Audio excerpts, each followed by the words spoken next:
Sir okay sir. 14లో భారీగా తెలుగుదేశం చేస్తాను వీడికి వచ్చిన వాళ్ళంతా ఏమంటే మాట పక్కన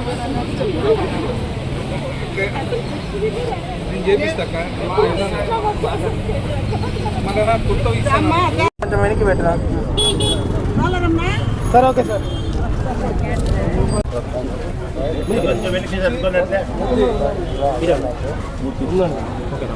okay sir.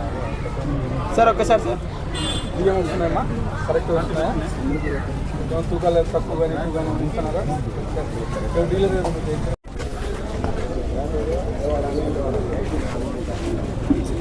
Sir. Okay sir. Sir okay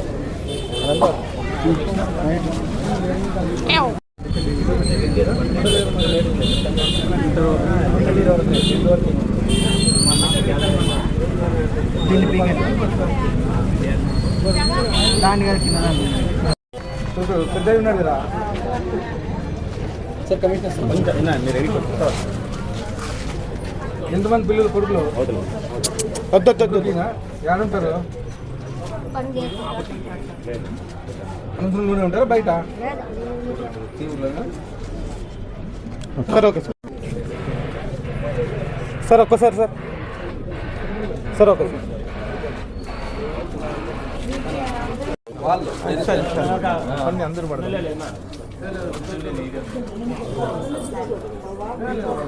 sir. Okay sir. ఉన్నారు వాళ్ళు కాదు వాళ్ళు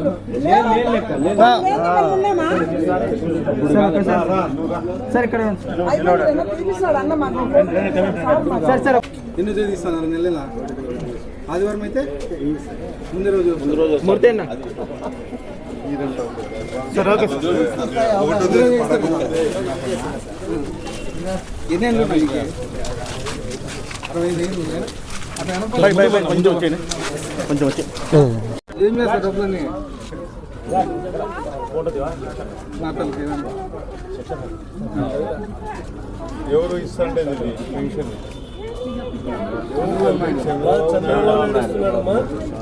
మీ పక్కలో కూర్చున్నది ఎమ్మెల్యే గారు, అనంతపురం ఎమ్మెల్యే గారు, గుర్తు పెట్టుకోండి అమ్మా. Okay sir. 15,000 ఇస్తాను.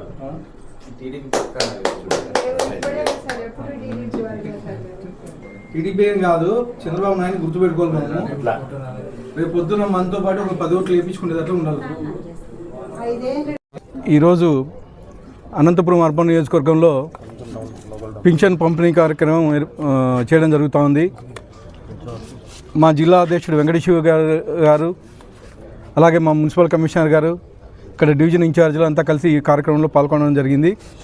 ముఖ్యంగా మా అనంతపురం అర్బన్ నియోజకవర్గం ఒక్కటే దాదాపు 22,601 పెన్షన్స్ ఈరోజు పంపిణీ చేయడం జరుగుతుంది. మొత్తం ప్రతి నెల 1వ తేదీన ఈ కార్యక్రమం చేపట్టడం జరుగుతుంది. అదే 1వ తేదీనే దాదాపు మధ్యాహ్నం 12 గంటకే 95%, 96% పంచడం జరుగుతూ ఉంది. ముఖ్యంగా మా అనంతపురం జిల్లా మొత్తం మీద దాదాపు 2,80,000 పెన్షన్స్, ఓఏపీ అయితేమి, విడో పెన్షన్స్ అయితేమి, మొత్తం వికలాంగులు అయితేమి దాదాపు 125 కోట్ల రూపాయలు మా అనంతపురం జిల్లాకు ఇవ్వడం జరుగుతూ ఉంది. ముఖ్యంగా ఈరోజు జగన్మోహన్ రెడ్డి మాట్లాడుతున్నాడు, వచ్చే నెల 21 రీకాల్ చంద్రబాబు అని చెప్పేసి కార్యక్రమం పెడదామని చెప్పేసి పెడుతున్నా అని చెప్పి చెప్పడం జరుగుతుంది. అసలు నీకు బుద్ధి ఉందా జగన్మోహన్ రెడ్డి? 76 ఏళ్ళ వయసులో నువ్వు నాశనం పోయినటువంటి స్టేట్ని కేవలం సంవత్సరం కాలంలోనే ఒక స్థాయికి తీసుకొచ్చాడు. ప్రపంచంలో ఈరోజు చంద్రబాబు గారి నమ్మకంతో వివిధ దేశాల నుంచి పెట్టుబడులు వస్తున్నాయి. దాదాపు ఈ సంవత్సరం కాలంలోనే 9.5 లక్షల కోట్ల రూపాయలు ఈ సంవత్సరం కాలంలో పెట్టుబడులు వచ్చాయి. గత 5 ఏళ్ళలో ఎక్కడైనా ఒక ఇండస్ట్రీ నువ్వు స్థాపించావా? కనీసం ఒక ఉద్యోగం ఇప్పించే పరిస్థితి ఉందా? నువ్వు 3,000 నుంచి 4,000 రూపాయలు పెన్షన్ పెంచడానికి, 2,000 నుంచి 3,000 రూపాయలు పెంచడానికి దాదాపు సంవత్సరం కాలం తీసుకున్నాం. కానీ ఈరోజు మా ముఖ్యమంత్రి వర్యులు చంద్రబాబు నాయుడు గారు తొలి 5 సంతకాల్లోనే 3,000 రూపాయల నుంచి 4,000 రూపాయలు పెంచి ప్రజలు మన్నన పొందారు. అలాగే డిఐసి గత 5 ఏళ్ళలో ఎక్కడే కానీ ఒక ఉద్యోగం ఇప్పించిన దాఖలాలు లేవు నువ్వు. కానీ ఈరోజు 16,347 ఉద్యోగాలు ఫస్ట్ ఒక సంవత్సరం కాలంలోనే మేము చెప్పిన విధంగా డిఐసి ఇప్పించేసి ఈరోజు టీచర్ పోస్టులు భర్తీ చేయడం జరుగుతుంది. ల్యాండ్ టైటిల్ యాక్ట్ అని ఒక యాక్ట్ తీసుకొచ్చి పిచ్చి తుగ్గుల పరిపాలన చేపట్టావు. కానీ మేము వచ్చిన తర్వాత అది కానీ రద్దు చేసి ప్రజల మన్నన పొందాం.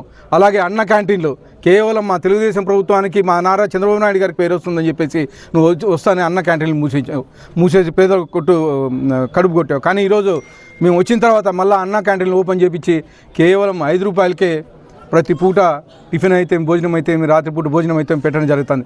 ఇలాంటి అనేకమైన కార్యక్రమాలు సంవత్సరం కాలంలోనే చేశాం. కానీ నువ్వు 5 ఏళ్ళలో కనీసం ఎక్కడైనా ఒక ఉద్యోగం ఇప్పించిన దాఖలాలు ఉన్నాయా, లేకపోతే ఎక్కడైనా ఒక ఇండస్ట్రీ తీసుకొచ్చిన దాఖలాలు ఉన్నాయని చెప్పేసి అడుగుతా ఉన్నాం. కనీసం 76 ఏళ్ళ వయసులో కష్టపడతా ఉంటే సహకరించేది పోయి రోజుకొకటి ఆ ప్రోగ్రామ్ ఈ ప్రోగ్రామ్ అని చెప్పేసి చేస్తాను. మొన్న యువత ప్రోగ్రామ్ అని చెప్పేసి పెట్టి మొత్తం ముసలులందరినీ పంపించేసి కనీసం ఎక్కడెక్కడో 200 మంది కానీ నీకు ప్రోగ్రాంకి లేదు. నీకు 11 సీట్లు ఇంట్లో కూర్చోబెట్టినా కానీ నీకు ఇంకా బుద్ధి లేదని చెప్పేసి తెలియజేస్తాను. ఒకసారి ఆలోచించుకోవాలి జగన్. నువ్వు మా అధ్యక్షుడు ఈ వయసులో కానీ కష్టపడి పనిచేస్తున్నాడు.